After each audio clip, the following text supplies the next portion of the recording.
Hi friends, welcome to Dhanya's family vlog. അപ്പോൾ നമുക്കിന്നൊരു മാഗിയുടെ റെസിപ്പിയാണ്. നമ്മൾ സാധാരണ മാഗി തയ്യാറാക്കാറുണ്ടല്ലേ. അപ്പോൾ ഇന്ന് നമുക്ക് വെറൈറ്റി ആയിട്ട് നല്ല ടേസ്റ്റി ആയിട്ടുള്ളൊരു മാഗി റെസിപ്പി തയ്യാറാക്കാമേ. അപ്പോൾ നമുക്ക് വീഡിയോയിലേക്ക് പോകാം. അപ്പോൾ നമ്മുടെ മാഗി, അതായത് എഗ്ഗ് വെച്ചുള്ള മാഗിയാണ് കേട്ടോ. അപ്പോൾ നമുക്ക് എഗ് മാഗി എന്ന് തന്നെ പറയാം. അപ്പോൾ നമ്മൾ മാഗി തയ്യാറാക്കാനായിട്ട് ഞാനിവിടെ ഒരു പാൻ വെച്ച് അതിലേക്ക് കുറച്ച് എണ്ണ ഒഴിച്ച് അതിലേക്ക് ഒരു 4-5 വെളുത്തുള്ളി ചെറുതായിട്ട് കട്ട് ചെയ്തെടുത്തിട്ടുണ്ട്. ഇനി അതിലേക്ക് ഒരു പച്ചമുളകും കൂടെ കട്ട് ചെയ്തിട്ടിട്ടുണ്ട്. അതിനോടൊപ്പം ഒരു മീഡിയം സൈസ് സവാള ചെറുതായിട്ട് കട്ട് ചെയ്തെടുത്തിട്ടുണ്ട്. ഇനി അതും കൂടി ഇട്ട് നല്ലോണം ഒന്ന് വഴറ്റി കൊടുക്കാമേ. നമ്മുടെ സവാള പെട്ടെന്ന് വഴണ്ട് വരെ നമ്മൾ എന്ത് ചെയ്യണം, കുറച്ച് ഉപ്പ് ആഡ് ചെയ്ത് കൊടുക്കണേ. കുറച്ച് മാത്രമേ ഉപ്പ് ആഡ് ചെയ്യാവൂ കേട്ടോ. നമ്മുടെ മാഗി മസാലയിൽ ഉപ്പുണ്ട്, അതുകൊണ്ട് നമ്മൾ വളരെ കുറച്ച് ഉപ്പ് മാത്രം ആഡ് ചെയ്താൽ മതി. ഇനി അതിനോടൊപ്പം തന്നെ ഒരു ചെറിയ ക്യാരറ്റിനെ ചെറുതായിട്ട് കട്ട് ചെയ്തെടുത്തിട്ടുണ്ട്. ഇത് ഓപ്ഷനിലാണ് കേട്ടോ, നമ്മുടെ മക്കൾക്ക് കൊടുക്കുന്നത് കൊണ്ട് ഇത്തിരി ക്യാരറ്റ് ഇരിക്കട്ടെ എന്ന് കരുതി ഞാൻ ഇട്ടെന്നേ ഉള്ളൂ. ഇനി നിങ്ങളുടെ കയ്യിൽ ഇല്ലെന്നുണ്ടെങ്കിൽ നിങ്ങൾക്ക് അത് സ്കിപ്പ് ചെയ്യാം കേട്ടോ. ഇനി അതിനോടൊപ്പം ഒരു സവാള ചെറുതായിട്ട് കട്ട് ചെയ്തെടുത്തിട്ടുണ്ട്. അതും കൂടെ ചേർത്ത് നല്ലോണം ഒന്ന് വഴറ്റി കൊടുക്കാമേ. അപ്പോൾ നമ്മുടെ എല്ലാ കഷ്ണങ്ങളെല്ലാം നല്ലോണം ഒന്ന് വഴണ്ട് വരുമ്പം നമുക്കിതൊരു സൈഡിലോട്ടൊന്ന് മാറ്റി വയ്ക്കാമേ. മാറ്റി വെച്ചതിന് ശേഷം നമുക്ക് മുട്ട പൊട്ടിച്ചൊഴിച്ച് കൊടുക്കാം കേട്ടോ. ഞാൻ ഇവിടെ 2 മാഗിയാണ് ചെയ്യുന്നത് കേട്ടോ. അപ്പോൾ 2 മാഗിക്ക് 3 മുട്ടയാണ് കണക്ക്. അപ്പോൾ 2 മാഗിക്ക് ഞാൻ ഇവിടെ 3 മുട്ട എടുത്തിട്ടുണ്ട്. ഇനി നമുക്ക് മുട്ട ഓരോന്നായിട്ട് പൊട്ടിച്ചൊഴിച്ച് നല്ലോണം അതിനകത്തിട്ട് നമ്മുടെ ഏകദേശം നമ്മുടെ മുട്ടത്തോരനൊക്കെ ഉണ്ടല്ലോ, അപ്പോൾ ആ പരുവത്തിൽ നമുക്കൊന്ന് ചിക്കിയെടുക്കാമേ. പിന്നെ നമ്മുടെ മുട്ട 3 എണ്ണമാണ് ഞാൻ പൊട്ടിച്ച് വെച്ചിരിക്കുന്നത്. നിങ്ങൾക്ക് കൂടുതൽ മുട്ട വേണമെന്നുണ്ടെങ്കിൽ അതും ആഡ് ചെയ്യാം കേട്ടോ. ഇനി നമ്മുടെ മുട്ട എല്ലാം നല്ലോണം ഒന്ന് റെഡിയാക്കി എടുക്കണേ. പിന്നെ നമ്മുടെ തീ ഹൈ ഫ്ലെയിമിൽ തന്നെ ഇട്ട് തന്നെ ചെയ്താൽ മതി. അപ്പോൾ നമ്മുടെ മുട്ട പെട്ടെന്ന് നമുക്കൊന്ന് വെന്ത് കിട്ടാനൊക്കെ സഹായിക്കും കേട്ടോ. അപ്പോൾ നമ്മുടെ മുട്ട എല്ലാം നല്ലോണം ഒന്ന് ചിക്കി റെഡിയാക്കി എടുക്കുക. അപ്പോൾ നമ്മുടെ ഏകദേശം മുട്ട തോരൻ്റെ പരുവത്തിലാക്കുമ്പോൾ ആകുമ്പോഴത്തേക്ക് നമുക്ക് എല്ലാം കൂടെ ഒന്ന് മിക്സ് ചെയ്ത് കൊടുക്കാമേ. അപ്പോൾ കണ്ടല്ലോ, നമ്മുടെ ഏകദേശമൊക്കെ ഒന്ന് വെന്ത് വന്നിട്ടുണ്ട്.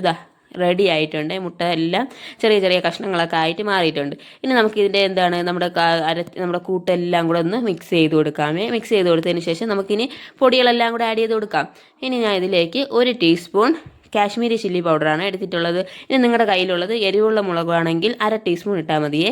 ഒരു 1/4 ടീസ്പൂൺ മഞ്ഞൾപ്പൊടിയും ഒരു 1/2 ടീസ്പൂൺ ഗരം മസാലയും ആഡ് ചെയ്തിട്ടുണ്ട്. എരിവെല്ലാം നിങ്ങളുടെ ഇഷ്ടം അനുസരിച്ച് എരിവ് കൂട്ടിയും കുറച്ചുമൊക്കെ നിങ്ങൾക്ക് ആഡ് ചെയ്യാം കേട്ടോ. ഇനി ഇതെല്ലാം ഒന്ന് നല്ലോണം ഒന്ന് മിക്സ് ചെയ്ത് കൊടുത്ത് നമ്മുടെ പൊടികളുടെ എല്ലാം പച്ചമണം ഒന്ന് മാറി വരുമ്പോഴത്തേക്ക് നമുക്ക് ഇതിലേക്ക് വെള്ളം ഒഴിച്ച് കൊടുക്കാം കേട്ടോ. ഞാൻ ഇവിടെ കറക്റ്റ് മെഷറിംഗ് കപ്പിൽ 1.5 കപ്പ് വെള്ളമാണ് എടുത്തിട്ടുള്ളത് കേട്ടോ. അതായത് നമ്മുടെ 2 മാഗി വേകാനായിട്ട് കറക്റ്റ് 1.5 കപ്പ് വെള്ളമാണ് വേണ്ടത്. അപ്പോൾ 1.5 കപ്പ് വെള്ളം ഒഴിച്ച് കൊടുത്തിട്ടുണ്ട്. ഇനി അതൊന്ന് നല്ലോണം ഒന്ന് ചൂടായി വരുന്ന സമയത്ത് നമുക്ക് മാഗി ഇട്ട് കൊടുക്കാം കേട്ടോ. വളരെ ഈസി ആയിട്ട് ചെയ്യാൻ പറ്റിയ നല്ലൊരു റെസിപ്പിയാണ്. അപ്പോൾ നമ്മൾ വെള്ളമൊക്കെ ചൂടായി വന്നിട്ടുണ്ട്. ഇനി നമ്മുടെ മാഗി 2ആയിട്ട് പൊട്ടിച്ച് ഇട്ട് കൊടുക്കാമേ. ഇതിനോടൊപ്പം തന്നെ നമ്മുടെ മാഗി മസാല നമ്മൾ ഇട്ടിട്ടില്ല. ഈ സമയത്ത് വേണം നമ്മുടെ മാഗി മസാല നമുക്ക് ഇട്ട് കൊടുക്കാൻ. എപ്പോഴാണ് നമ്മുടെ മാഗിയുടെ ആ മസാല എല്ലാം കൂടെ ഇട്ട് വരുമ്പോൾ നല്ലൊരു മണം കിട്ടും കേട്ടോ. അപ്പോൾ മസാല എല്ലാം കൂടെ ഇട്ട് കൊടുത്തിട്ടുണ്ട്. ഇനി നമുക്ക് ഒരു സൈഡ് ഒന്ന് വെന്തതിന് ശേഷം നമുക്കൊന്ന് തിരിച്ചിട്ട് അടുത്ത സൈഡും കൂടെ ഇട്ട് കൊടുക്കാം. അപ്പോൾ നമ്മുടെ ഈ മസാലയും മാഗി എല്ലാം കൂടെ ഒന്ന് മിക്സായി കിട്ടും കേട്ടോ.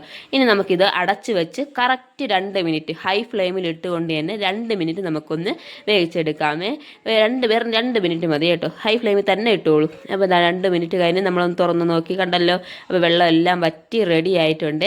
ചെറിയൊരു ഈർപ്പം കാണും, നമുക്കറിയാമല്ലോ. നമ്മൾ മാഗി തയ്യാറാക്കുന്ന സമയത്ത് നമുക്ക് ചെറിയൊരു ഈർപ്പം കാണും. അതോടെ തന്നെ നമ്മൾ ഫ്ലെയിം ഓഫ് ചെയ്ത് മാറ്റി വയ്ക്കണം. അപ്പോൾ അത് തണുക്കുന്ന സമയത്ത് കറക്റ്റ് കൺസിസ്റ്റൻസി ആവും കേട്ടോ. അപ്പോൾ ഞാൻ ഫ്ലെയിം ഓഫ് ചെയ്തു. ഇനി നമുക്കിതൊരു പാത്രത്തിലോട്ട് മാറ്റിയെടുക്കാമേ. വളരെ ഈസി ആയിട്ട് ചെയ്യാൻ പറ്റിയ നല്ലൊരു അടിപൊളി റെസിപ്പിയാണ് കേട്ടോ. നമ്മൾ സാധാരണ മാഗി തയ്യാറാക്കുന്നതിനേക്കാളും വെറൈറ്റി ആയിട്ട് ഇതൊന്ന് ചെയ്ത് നോക്കൂ, നല്ല ടേസ്റ്റാണ്.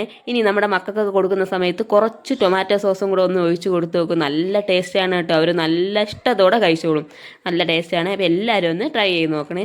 മുൻപോട്ട് ഞാൻ ഒരുപാട് വീഡിയോസും കാര്യങ്ങളും എല്ലാം ഇട്ടിട്ടുണ്ട്. അപ്പോൾ അതെല്ലാം ഒന്ന് കയറിക്കൊണ്ട് സബ്സ്ക്രൈബ് ചെയ്യും, ലൈക്ക് ചെയ്യുകയൊക്കെ ചെയ്യണേ. മറ്റൊരു റെസിപ്പി ആയിട്ട് കാണാം. ബൈ.